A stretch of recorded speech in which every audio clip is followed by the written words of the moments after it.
Share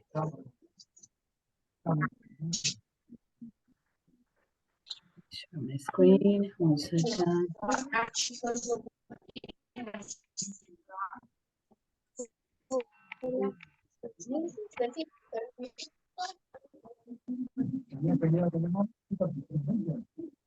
Hello, everybody. Welcome to this session.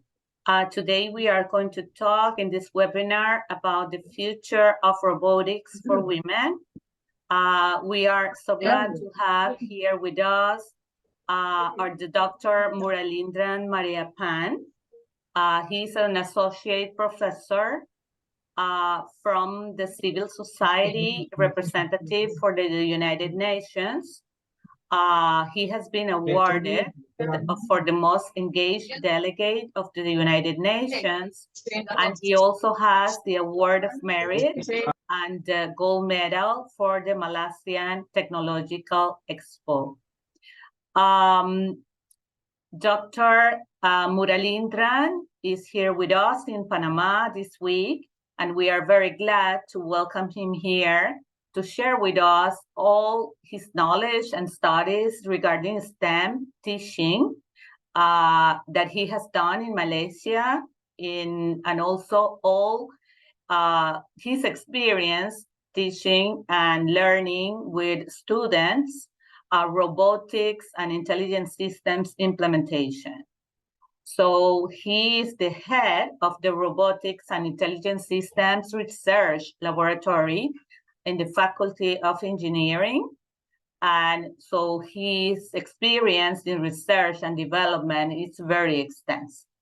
So thank you very much, Doctor, for being with us today. And thank you for being in Panama, sharing with us remotely, but from here to the world.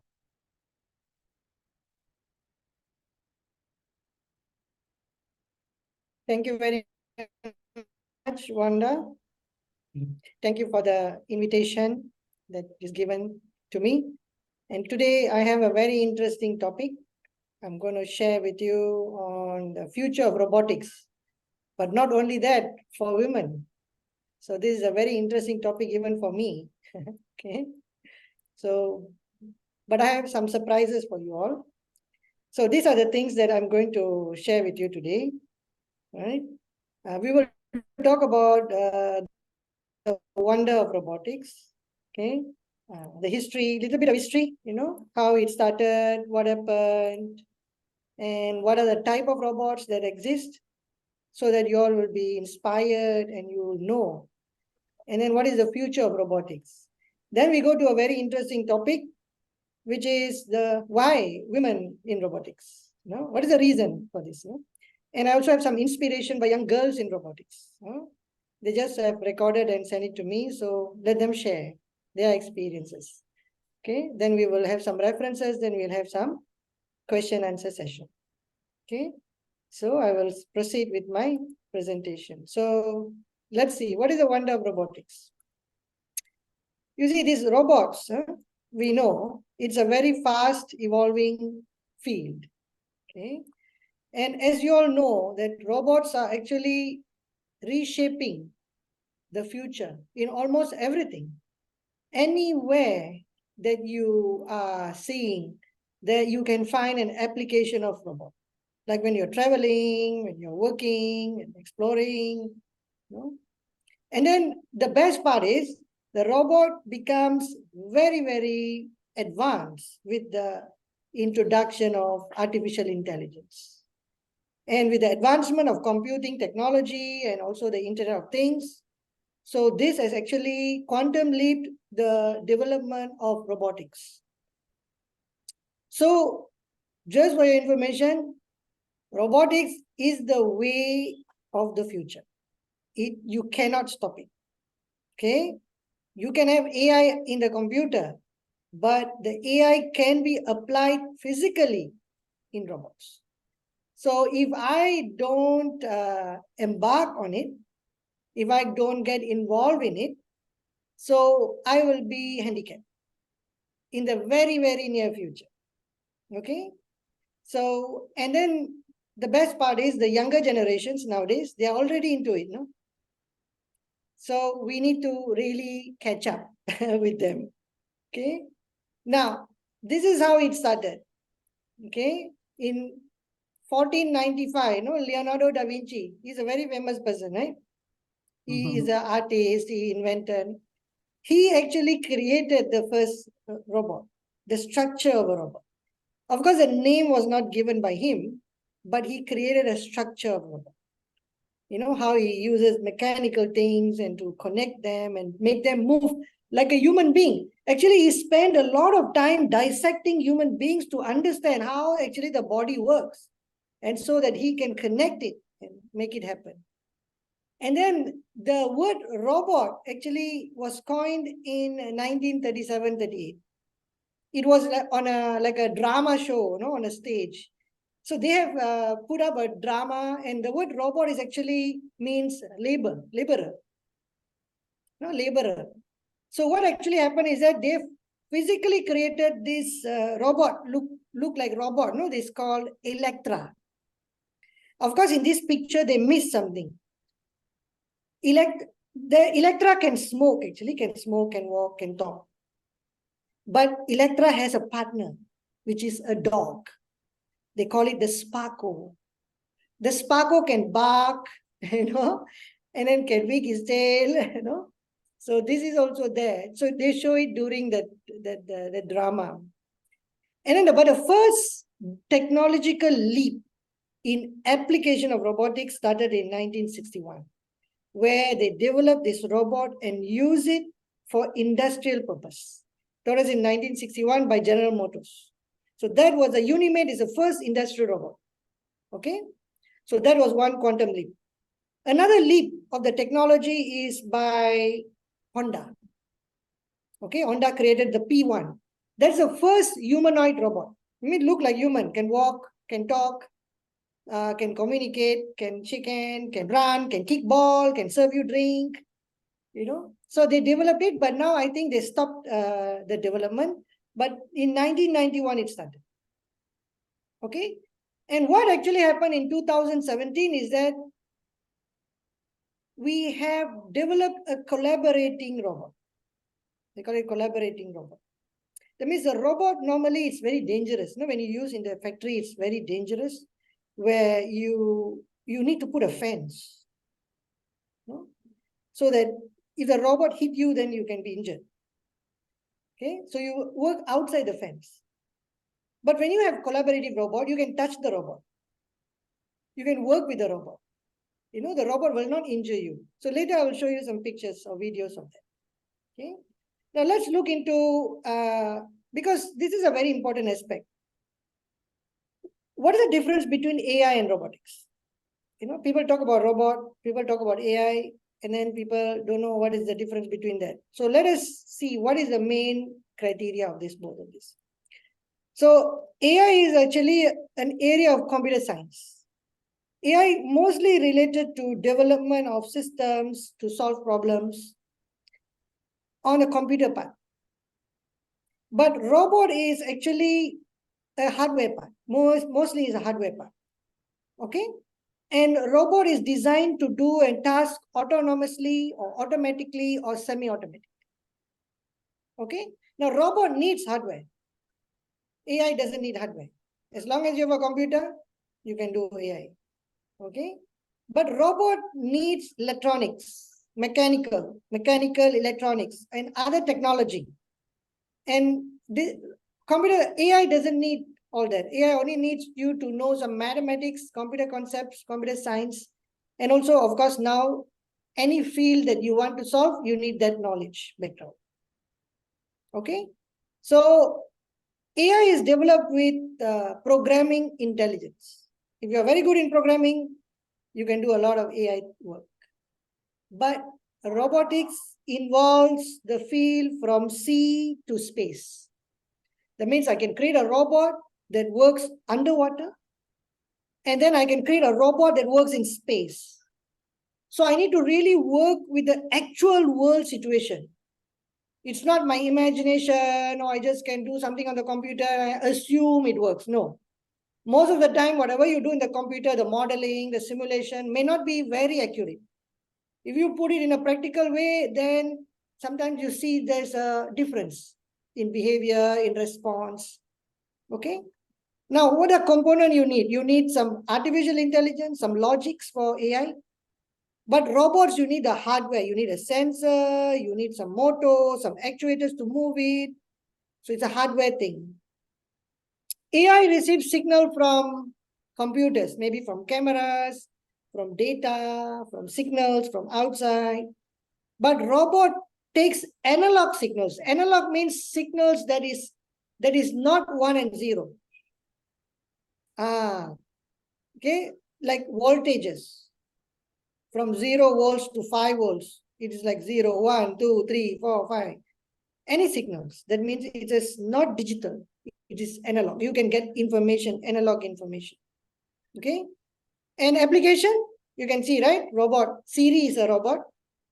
Your mobile phone, Siri is a robot. Spotify or whatever you can find. No? But real world application robots you can find in hospitals, and what I want to share with you now. So let's look into robots. These are the components of robots. Okay, if you're talking about robots, these are the few things that is very important for us. Robot consists of 3 different components. The first component is what we call the electrical component. Okay, electrical component, you need to have the design of the circuit. You need to simulate the circuit. You need to fabricate the circuit, like what you can see down there. You need to assemble, put the component on it. You need to test it, whether it's working or not, and then you integrate it, many circuits together. Why? Because robot needs power supply. You need to give power. You need to give the brain of the robot, which is the processor. And then the robot need to move. You need to give signal and circuit for the motor, circuit for the sensor. And sometimes you have special circuit if you want to use AI. Okay, and then you also need circuit for communication. You need to talk like Bluetooth, infrared, Wi-Fi, like how your phone communicates with the tower. No, it has hardware, no, right? So the circuit inside your phone is something like we need to do that. So the robot can communicate with the outside world. So this is all comes under the electrical, or we call it the electrical and electronics part. Okay? Because it's a small voltage, that's why we don't use the word electrical. Electronics is more suitable word, no? But electrical covers electrical and electronics. Okay? And then the second component for a robot is actually the mechanical part. Mechanical part involves the structural design. You have a robot to do anything, like example, robot for cooking. You want the robot to cook for you, right? You want the robot to wash dishes for you. You want the robot to cut vegetables for you. You want the robot to do anything for you. But you need to come up with the hand, the finger, the arm, right? Now, all this design you need to create. So it's suited for specific application. And then you want the robot to move. So you need to, if the hand need to move or the robot need to move from one place to another place, fly around or swim, dive into the water, go to space, you need navigation mechanism. Okay, you need wheels, tires, rockets, and fans. Okay, you need that. And then also the robot will have some sensor.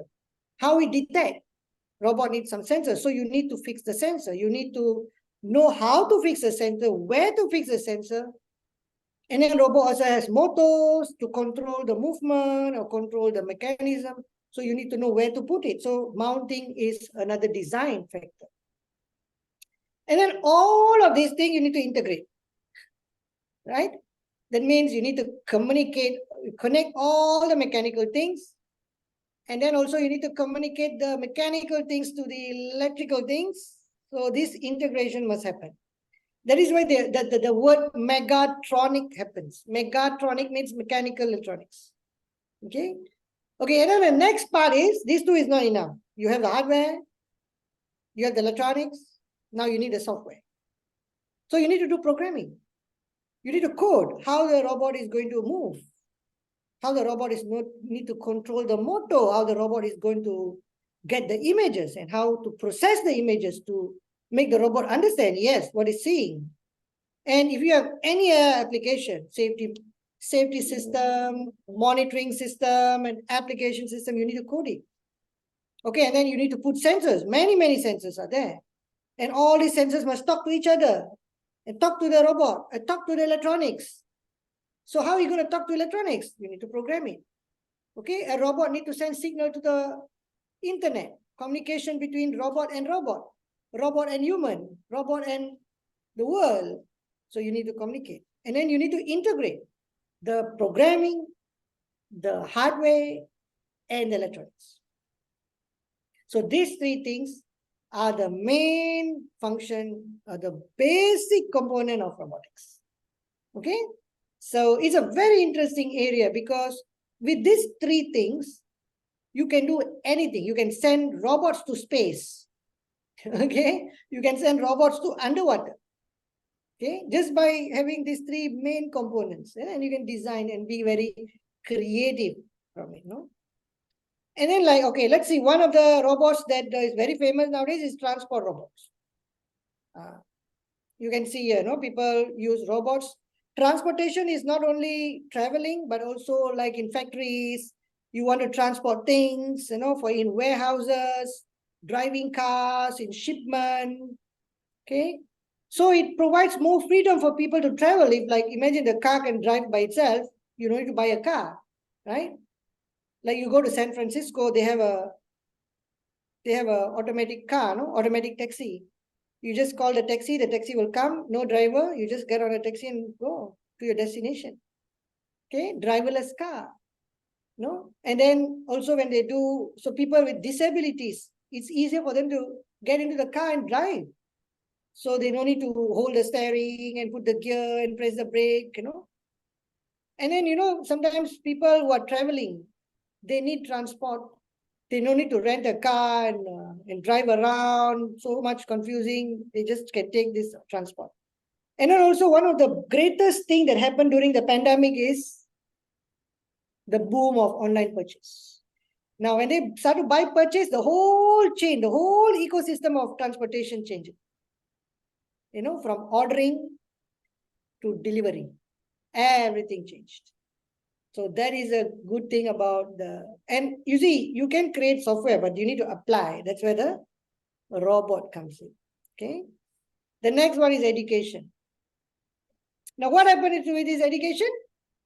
Education. Because when you use robots to educate, you create a new platform to create interest for difficult subjects. You know, people sit in front of the teacher and the teacher just write on the board and you just learn, listen, you get so bored. So now you use robot to teach.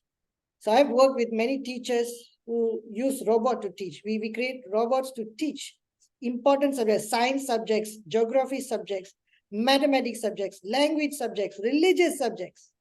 You know, and these teachers have obtained PhD in that, creating modules and implementing it to the schools. You know, and what they do is they do game-based learning. And with this, we found out that we have improved the involvement of students in STEM. This is one of the advantage of using robots. And then also when we start to use robots, the creativity, innovation is sparked. And people who are not in the field of robots, they want to use robots to do something. So this is something that is a very, very important aspect. And then another thing that we found out that we have, you know, in the interior part where students are not exposed to robots at all, when we created a minimalist education robots and we bring to the interior and we teach them, and then we can expose the underprivileged or the interior rural people to robots. So this is a very good aspect that robot has brought them in. Now they can see, wow, such a technology. If not, only the people in the urban area gets it. Now we go to the very important part. Industry. From 1960s, industry has started. Now it's booming. You know, those days it takes days to create a car. Now you can create a car in 30 minutes. You know, if Tesla can create a car in 30 minutes, whole car using robots. And you see, like certain specialized car, no? They use robots to create the whole car. No human being will touch it. No? So whatever problem that manufacturers, the construction people are facing, they use robot to solve it. Now they are building houses with robots. They have a big robot to build houses. No? And then the challenge is we are shortage of construction workers. How to build it? They use robots. And we are shortage of prop people in manufacturing. There's a lot of loss in manufacturing now. So they're using robot to overcome the shortage industry. So it's booming. It will never stop. Okay, the technology is advancing and robot technology is ever ending. Another aspect is healthcare. So robot is actually changing the healthcare in many ways. You know, those days when you do operation, the doctor have to cut this much for appendix. You put 6 stitches, right? Now you just make a hole. Today you go to hospital, after a few hours, you can go back home, nothing happened to you, right? Those days you have to be admitted for 2 weeks and then you have to go back home. After another 2 weeks, you come and take away your stitches, right? Now, no, minimal invasive operation. And then you have robots like Da Vinci. You know, you can have like an octopus there operating very fine things. And important thing that even those days very difficult to do, now robots can do, because you can program the robot not to go over and how much to grip, what's the force, everything can be done. You can tell the robot what to do, what not to do. You can create boundaries and limitations. And then also rehabilitation. You can use robots to rehabilitate, no? Because robots, you can teach it how fast to move it, how automatic to move it, and you can talk to the robot. The robot can know how much is your progress. Everything can be done. And robot can lift you and put you somewhere here and there. Robot can tell you, you need to take medicine, and all these things can happen. So healthcare professional. But the thing is that robot is not taking away these healthcare professions. It is actually make it very easier. One of the research we have done is to understand, you know, when robot carries a person, because when nurses carry people, they get back injuries after some time. That is according to our survey, you know, and that's why we have created a patient lifting robot, you know, to help them so that they don't need to carry. Let them be happy, not get injured, and do their work properly. Because once you're injured, stress level will go high, you know. And then exploration. This is a very interesting part when you explore, you know, because exploration is what driving the advances in technology. We're sending robots to moon, to Mars. We're sending robots to underwater. It is getting more and more challenging. So when it's getting more and more challenging in the environment, then the technology of robot is advancing very fast. Okay, so this is something that is very interesting. You know, what we could not do, we cannot send people to Mars. They will die. We can send robots to Mars. Nothing will happen. You can stay there forever, no? As long as you got power, you can send signal to us, right? We cannot send human being to very deep sea, but you can send robots to very deep sea. Nobody will die, okay? And another important part now, it's growing now. We call it drones. Okay, drone is just flying. Now drone is connected with robots. It has some intelligence. Now, two most important part in drone application is military. One of it is military. Military drones, no, you use fly all over to get information and then to help in hazardous areas for natural disasters. And soldiers can communicate with them, no? And you can know where exactly to find. And you don't put the person in very dangerous situation because you use drones. You can use drones in factories. You can use drones to fly and shoot things. You can use drones to send things, especially during COVID, no? In Africa, you know what they do? Very far. If they want to send blood to another place, which is very far, very fast, they just put the blood on the drone and shoot it up. The drone will fly and then drop the blood to the hospital, receiving center, and then the drone will fly back. You see? And it takes very fast because it's flying, you know. So you can save lives, you know. So this is very important. So you can have somebody donating somewhere and somebody is getting blood immediately. Not immediately, but very fast, which you could not do those days. You had to send through maybe vehicles, traffic, and all these things. No. So what else? This is a very interesting part. So we have people, we have robots that could talk to human beings. Okay, interact with human beings. And that is what we call cobots. Remember 2017 they made cobots? So I want to share with you a video that will show us what is cobot is all about. Okay.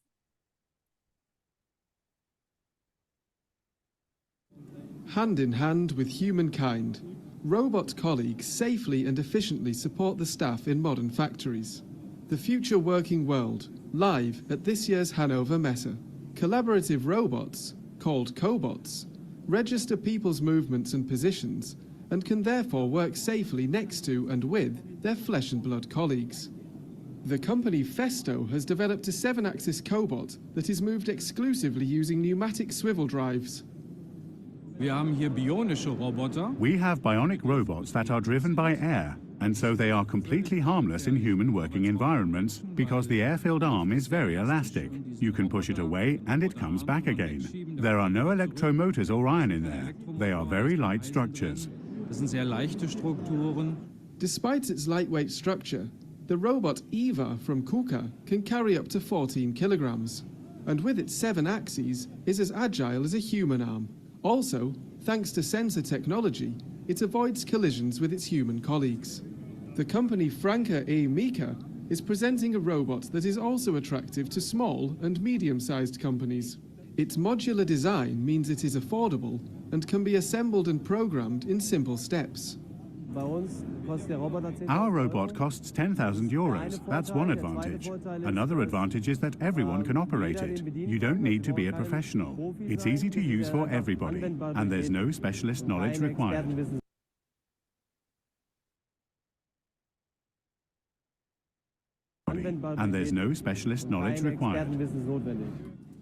Cobots, the helpful and versatile colleagues in the working world 4.0. Companies at the trade fair are also showing which areas these hard-working helpers might yet conquer in the future.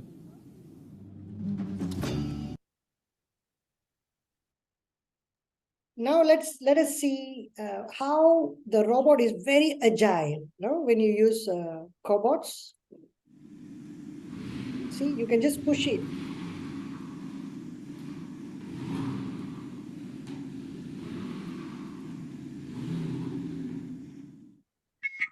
And then next, we see how sensitive these robots.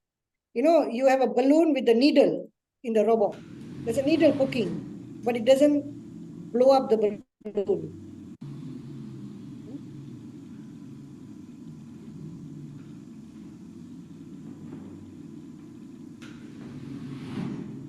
See how sensitive the robot is?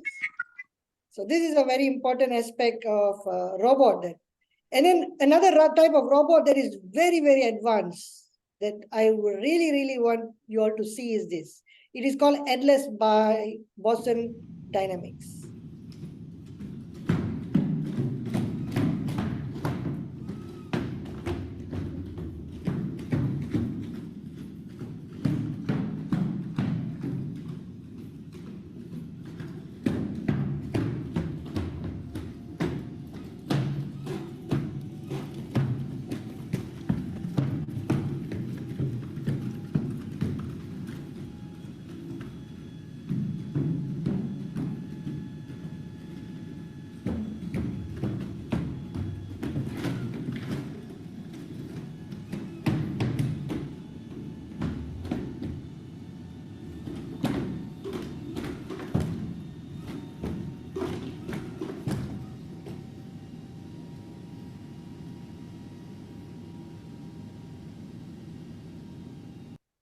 I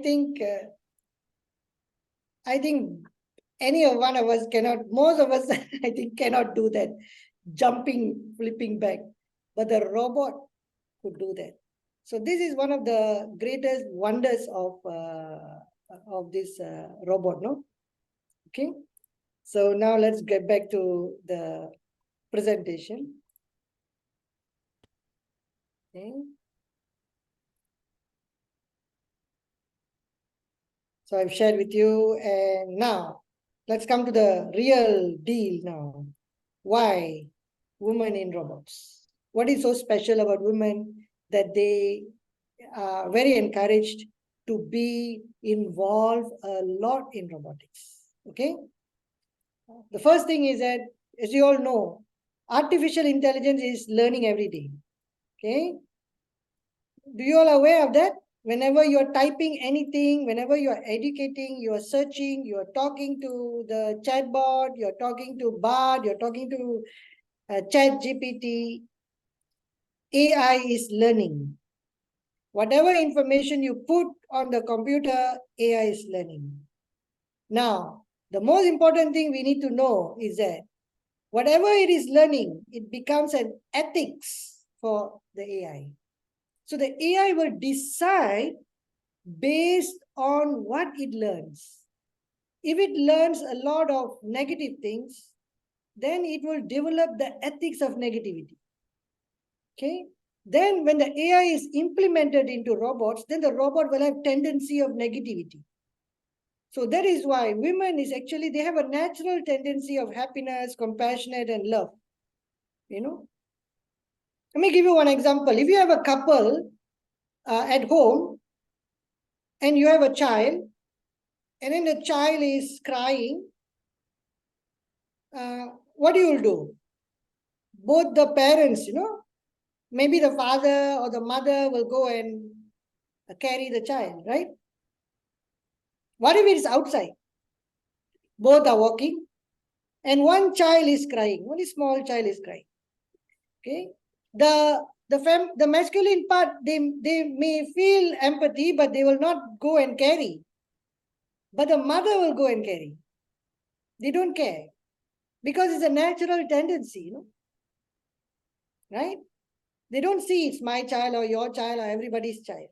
Now, this natural tendency is what we need to educate the AI. Because AI needs to know about this compassion, this love, And then we need to put more feminine quality into this AI and robots. Okay? So that like empathy, kindness, appreciative, creativity, all these things, women have more than men, naturally. Okay? So this is why it is greatly encouraged at the present time. If the robot is just without an AI, then you don't need anybody to do it, no? It just can do it by itself. But because the robot is with AI, and when AI is applied into robotics, these qualities, these feminine qualities is extremely important because it teaches the robot ethics. Okay? So this is why I personally feel, and many of people in the field of robotics, they personally feel that women should be in forefront of robotics and AI. Okay. So I can give you one example, woman-led. In my university, we have Robotics Club. And the club was led by a woman. The president was a woman, the vice president was a woman, and they led the club and we became the national champion. You can see, this is a picture of the team, and she is the president and she is the treasurer, and this is a robot they created from scratch. They didn't buy, they designed, they fabricate using 3D printers, they design the circuit, they put the chips, they code themselves, and they make it happen. And the competition is like you have to walk 40 meters. Can you see 40 meters? And we have around 60 universities, 20 universities, government universities, all are very good, very advanced, top universities in our country, private and government. Okay. And they made the robot. And we completed 40 meters in 57 seconds. And the second team took 2 minutes and 15 seconds. Can you see the gap? No? The technology. If a woman can lead a team to win in such an advanced, what could they do in the outside world? No? So let me share with you the robot itself, the video. Okay, the video.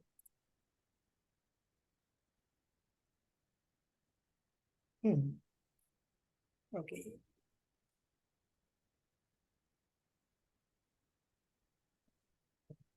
It's supposed to be a video.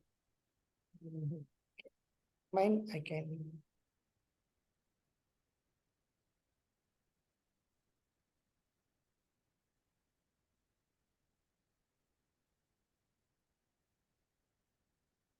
Give me 1 minute. I'll get the video and I can show you. Because this is a very interesting thing when you see it. Okay.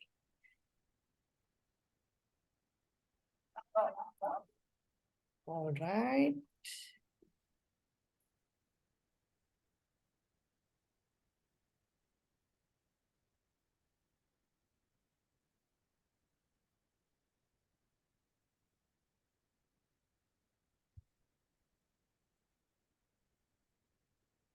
Okay. Can you all see it?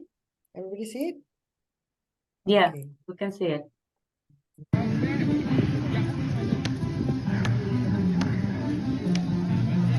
This is our robot is moving. This is the second or third placing. This is the final round.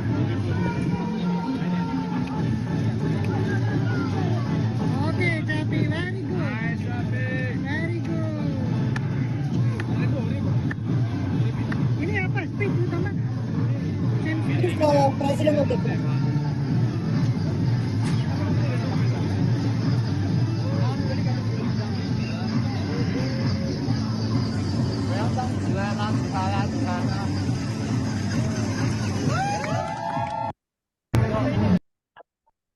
Okay, so that is one of the success stories of how women can be involved in this robotic field. Next, I want to also share with you 3 short videos. Okay, these videos are actually recorded by the students.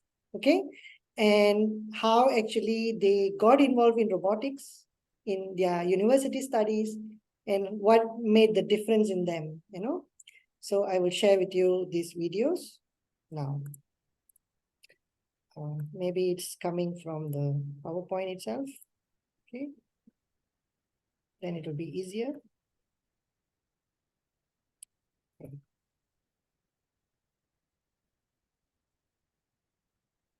Okay.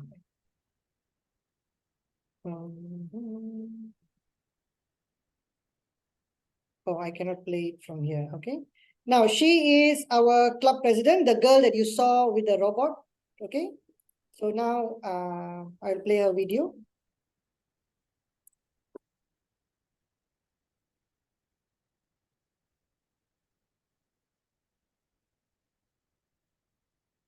Hi everyone, my name is Elvira and I'm excited to... We don't see it, we hear it.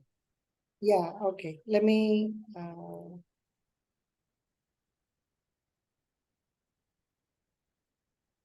okay.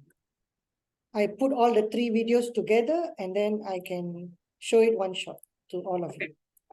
Okay. There are 3 students there. Okay. Now I will share the video. Thank you for your patience.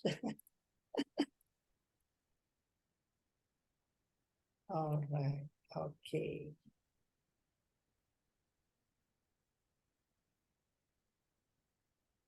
All right. Hold on. Let me stop. Okay. We don't hear the sound. Can you check? Okay. Hold on. Okay.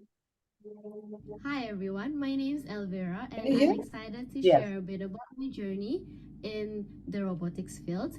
When I first delved into robotics, it was driven by curiosity and a desire to explore beyond my academic syllabus. I wanted to be a part of something innovative and more hands-on, and that's when I stumbled upon my university's robotics club. Joining the club, it soon stood out to me that it's not just about building and assembling robots, it's more of an immersive experience where I am a part of a community that shares the same enthusiasm for technology and the desire to continuously improve ourselves. And of course, as a female in robotics as well as my engineering program, the number of females is commonly a lot lesser, and it does intimidate me sometimes. But at the same time, I also see females handling the mechanics of a robot, designing and fabricating parts of the robots, handling the electronics part of the robot, programming an entire robot to its full functionality, taking up leadership roles, guiding teams to a common goal.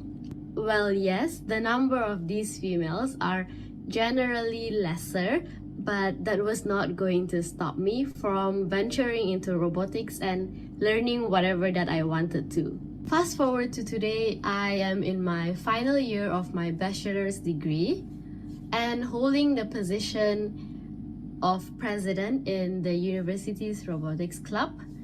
I've held other leadership roles throughout my journey as a student, but this is by far the most challenging yet profoundly meaningful and the most rewarding one. To be able to guide the team, to encourage my peers and members to explore ideas and potentials within themselves, and creating an environment of continuous learning and improvements. I take the honorable experience as the president as a chance to showcase that women are capable in excelling in STEM fields. I'm proud to be another representation of women in leadership within the STEM landscape. It's an ongoing journey, but each challenge proves to me that I am more capable than I think of myself and reaffirms my belief that women are just as capable in robotics and STEM as a whole. Thank you for giving me a chance to share a part of my story, and I look forward to breaking more barriers and meeting more women in this exciting world of robotics. Thank you. Greetings to all the aspiring leaders in the realm of robotics. I'm Santhia, a recent graduate in mechanical engineering from Universiti Malaysia, Sabah. It's an absolute honor for me to share with you my journey into the world of robotics and what it means for women in this field. Robotics to me is not just about machines, it's about the boundless opportunities, innovation, and empowerment. As a mechanical engineering enthusiast, my fascination with the intricacies of machinery and the insatiable curiosity about the cosmos and space exploration led me to the doorsteps of robotics. I encountered robotics for the first time, and it was like discovering a door to a world of endless possibilities. The ability to create, to innovate, and to bring ideas to life with robotics was nothing short of magical. It wasn't just about building robots. It was about crafting a future where technology meets creativity, solving real-world challenges, and making a tangible impact. Think of a moment when you witnessed something created from scratch, something that you have envisioned coming to life. And that was exactly my inspiration in robotics. It's the thrill of seeing an idea take the shape, the joy of overcoming challenges, and the sheer wonder of what's possible that keeps me relentlessly passionate about this field. Joining the Robotics Club wasn't just an opportunity, I would say. It was a gateway to venture deeper into the aerospace sector, where my passion for mechanical engineering and my dream of space exploration converged. The club provided the platform to hone my technical skills, crucial for design and operation through various competitions. It wasn't solely driven by learning technical skills. It was also about being part of a vibrant community of like-minded individuals, which fostered growth, teamwork, and resilience. Being part of this club meant stepping into a world where challenges were embraced, failures were learning opportunities, and successes were celebrated as collective achievements. It wasn't just about robotics, it was about developing a mindset that believes in the power of innovation and collaboration. My involvement and passion led me to serve as a vice president of our robotic club.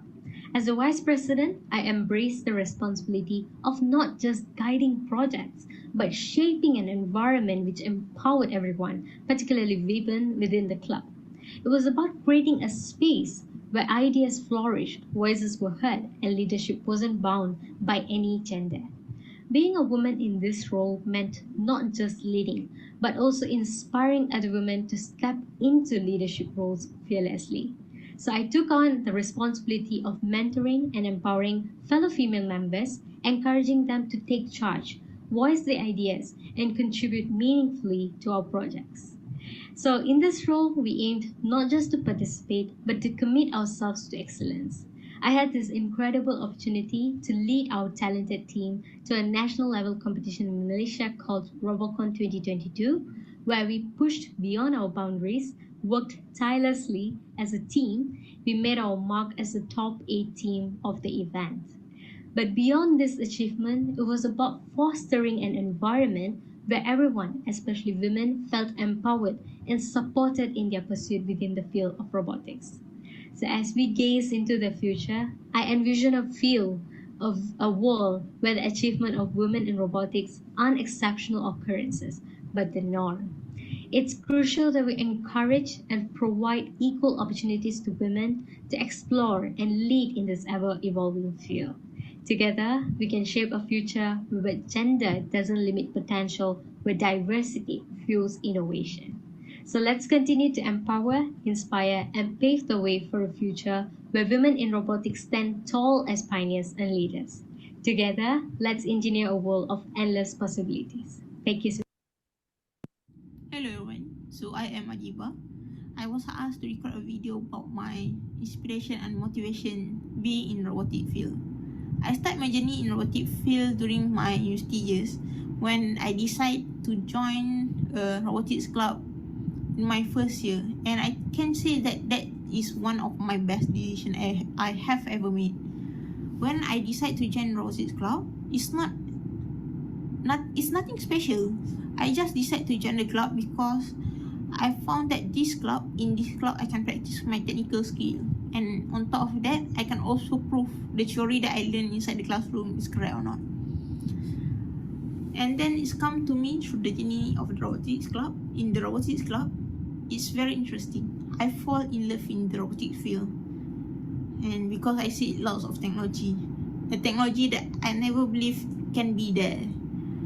When we're building a robot, it means that we try to imitate something. We try to solve something. We try to make this machine do something for us. And by doing this, I feel and I found that women is very important in this field because we think to detail. Being a woman in this field, I see lots of room for improvement. Being a woman in the club, I see lots of idea can be improved if woman was there, if the woman is there, because I found that the way we think in solving a problem is very interesting. The main thing of solving a problem, just solve the problem. If another problem arises, never mind, they will solve it later. But then for us, when we solve a problem, we try to solve without having or want that another problem to arise. And when we say that without another problem to arise, this is where we need to put every thought, every single details in the design when we are designing. So this is the reason why I started to recruit lots of women to the club.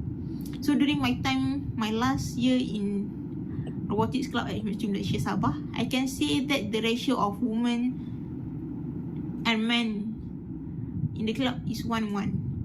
So there are 50% of women, there are also 50% of men. Maybe it's like different in terms of in the department, but then the number is there. And I also believe that if men can success in this field, women also can success in this field, because we are not competing with each other. We are competing each other. That's what I believe. Lastly, I hope everyone can have a good day in this talk. Thank you.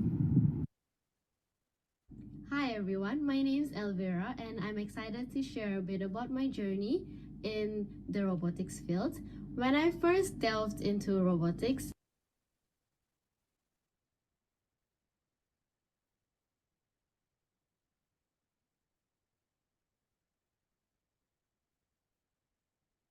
We cannot hear you, doctor. Can you check your... Okay, the one who shared was Elvira Yi. Yeah? She's a Chinese student and Malaysian. She's a Malaysian. And she's the president that you saw. This is Santhia. Okay. And this is Adibah. So we have three different, we can call it races, huh? Three different culture of girls in three different fields work together. No? And so these are some references that I would like everybody to see. There are a website for women in robotics, and then there's a National Center for Women and Information Technology, and there's also a website in Germany, no? Women in AI and Robotics. So these are very important places if people are interested to go and see more. So question answer session. But before the question answer session, I would like to share with you something. You know, people always ask me, can robots take over human beings?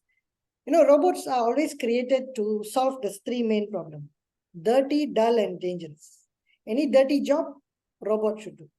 Any dull job, boring, robot will do. Any dangerous job, robot will do. See, when robots are doing this work, robot is actually very fast, very efficient, very accurate. And they can do repetitive tasks. But it is human who is going to handle the robot. We have to monitor, we have to maintain, we have to code it, we have to repair it. See, this is the job of a human. So you cannot take away humans from this robotic field.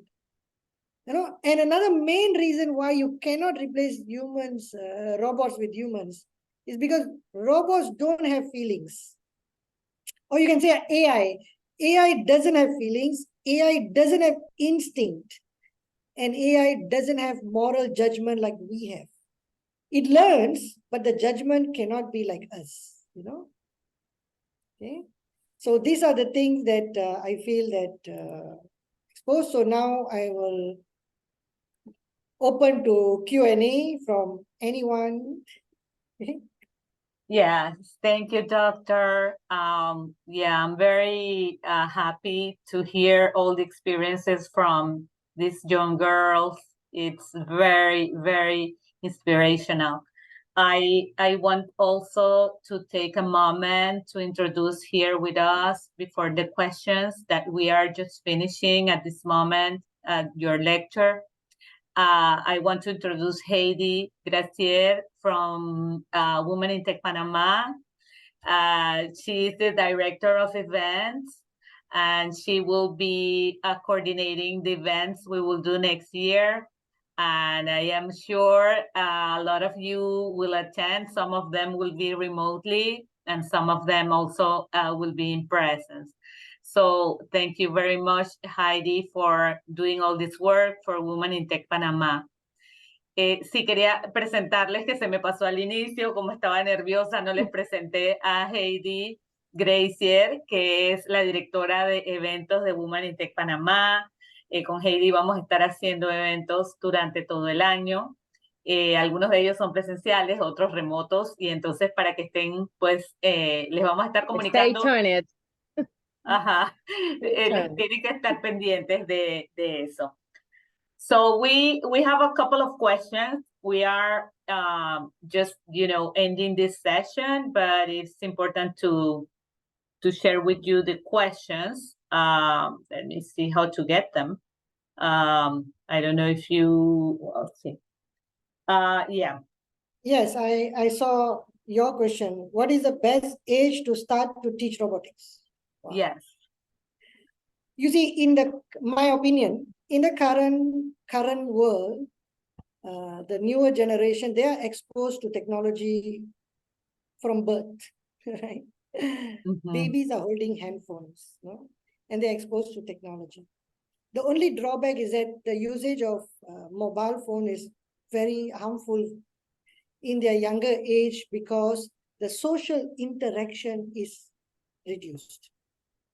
The older generations, we grew up with social interactions. The younger generation, they interact more with computers, they interact friends with computers, they don't have a physical interaction. So that is why we have worked out to develop a robotic kit to teach in preschool, where, you know, they use blocks, blocks to do coding for kindergarten kids. Oh, wow. We have developed that. So kids can play with each other. They can put the blocks and press the button and the robot will move, will speak, will turn, will do all the things they want to do because they can learn. And then this one is not individual. You can do it in a game with a controlled environment with the teacher. So basically, if you have the correct tool to teach kids, you can start in kindergarten. That means above 4, you can expose them to robots. But the tool must be proper. It's not that you give them mobile phone. That is not the proper tool to teach robotics.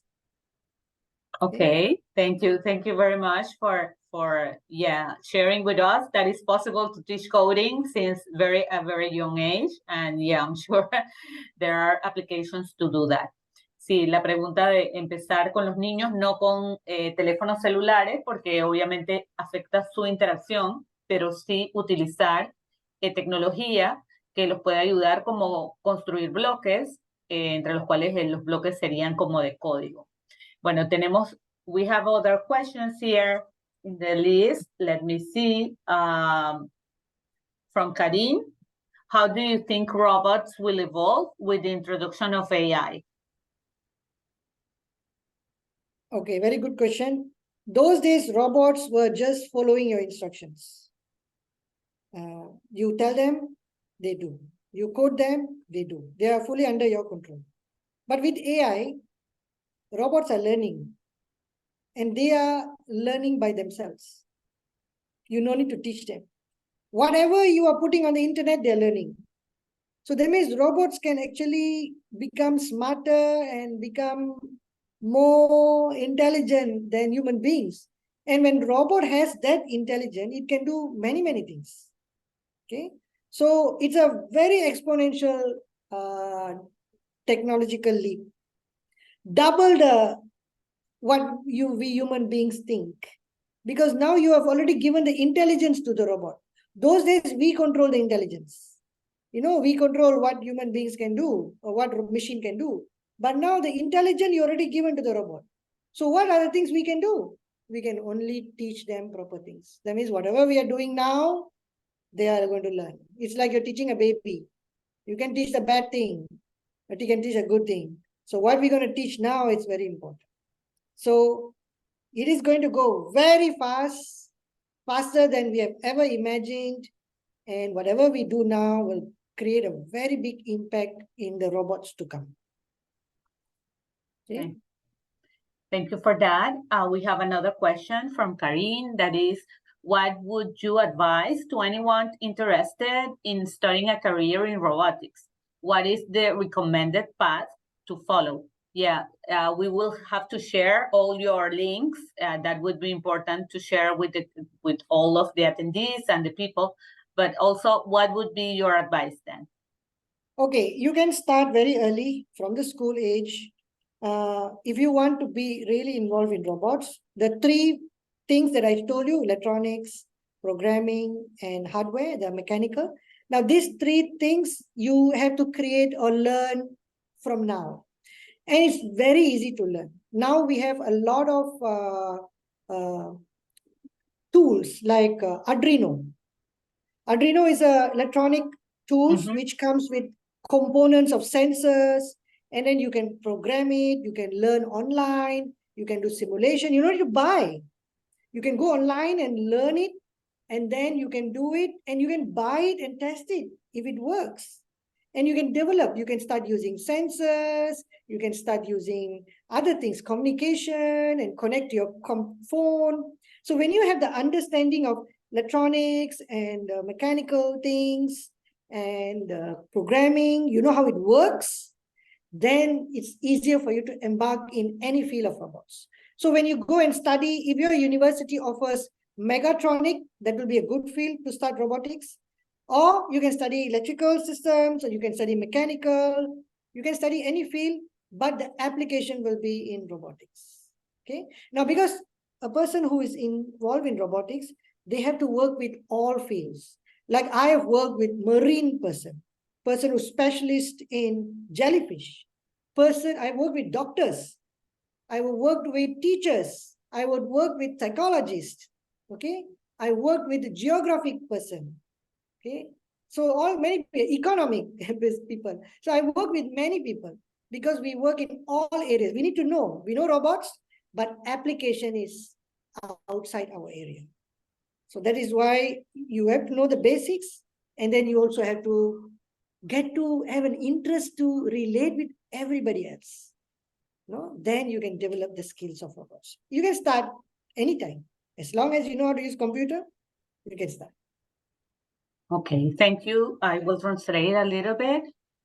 Sobre la pregunta de por dónde empezar, la recomendación es empezar a estudiar el lenguaje de programación Arduino, que se puede hacer en línea, buscar algún curso, empezar solo, después que se tenga una computadora se puede empezar, y también empezar a entender los conceptos básicos de la parte de electrónica y la parte de los elementos de componentes de hardware. Entonces, al tener la unión entre el entendimiento de eléctrico, el de los componentes de hardware y el lenguaje de programación Arduino, se puede hacer cualquier tipo de proyecto e implementarlo. El doctor recomienda empezar lo antes posible para empezar a hacer ese cambio a nivel mental desde educaciones tempranas. Okay. Thank you. This is something I want to show you. This is one of work of my postgraduate students. This is the tangible instruction set for educational robotic system. You can see here, these are blocks.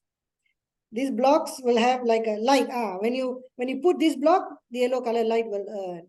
And then when you put this block, it will move front, and then it will rotate, it makes sound. You can do a lot of things. This can be done by kindergarten kids, age 4 to 6, or primary school kids. And this is for like more advanced kids. They can use this, and you can have colors. And then when you press this button, this robot will do whatever you ask it to do. So this is something that can teach younger generations how to code, because coding is very structured. Which one comes first, which one comes second, which one comes third. So you can teach people, kids, how to code.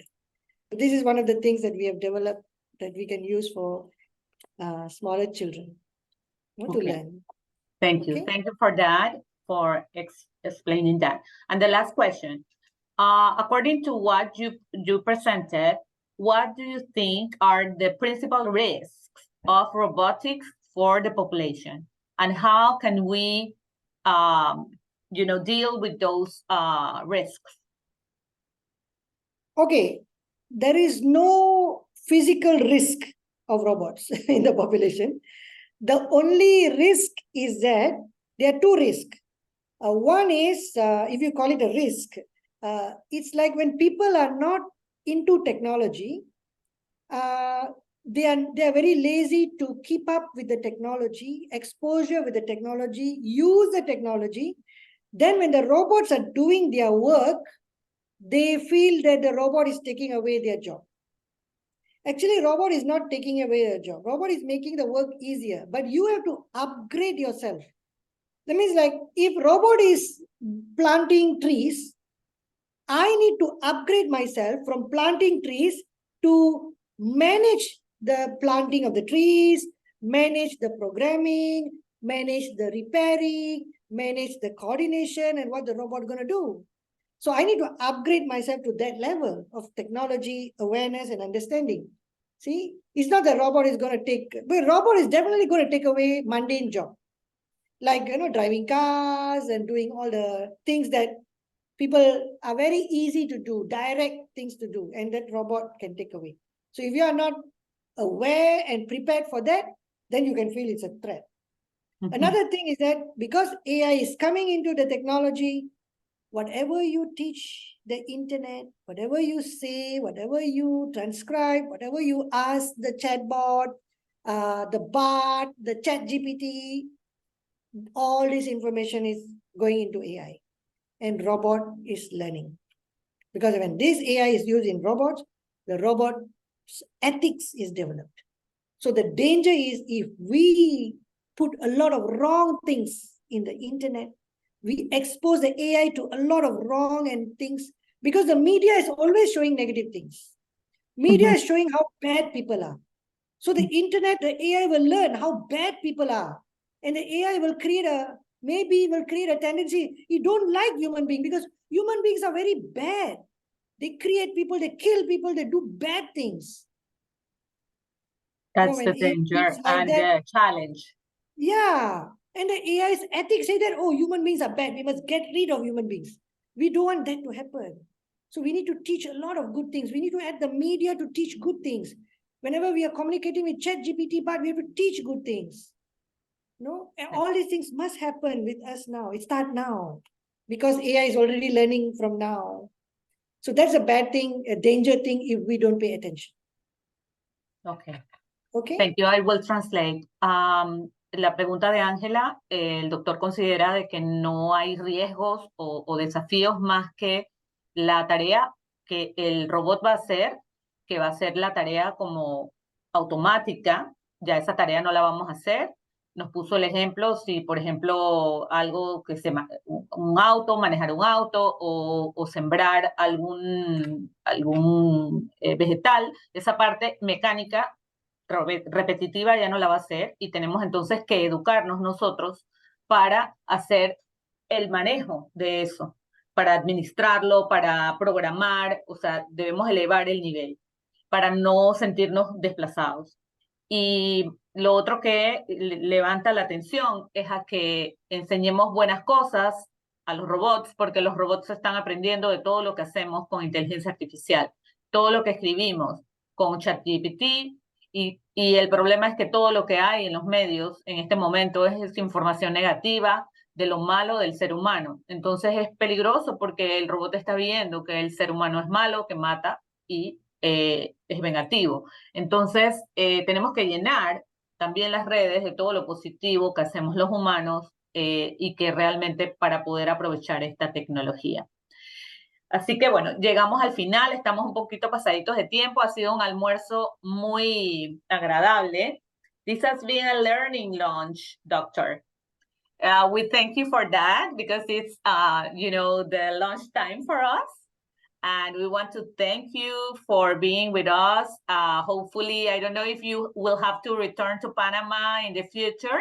In that case, we may do something, with a little more time and in presentially to be together with you and learn from you.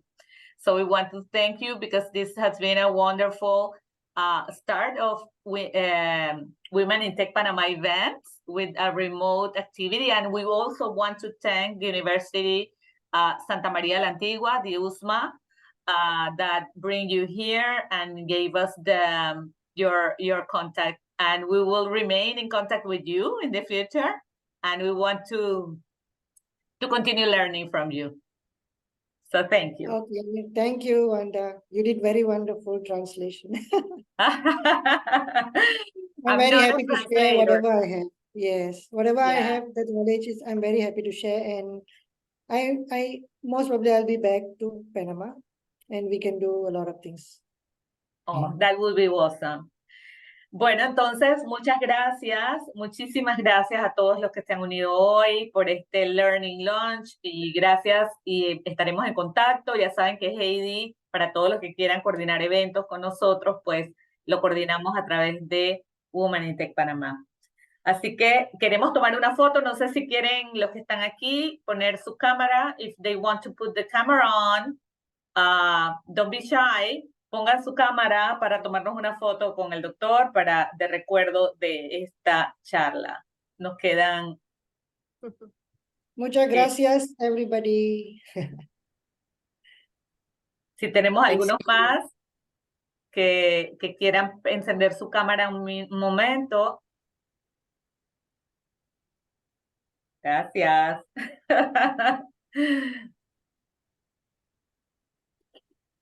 Bueno, tomamos un par de fotitos y se las mandamos.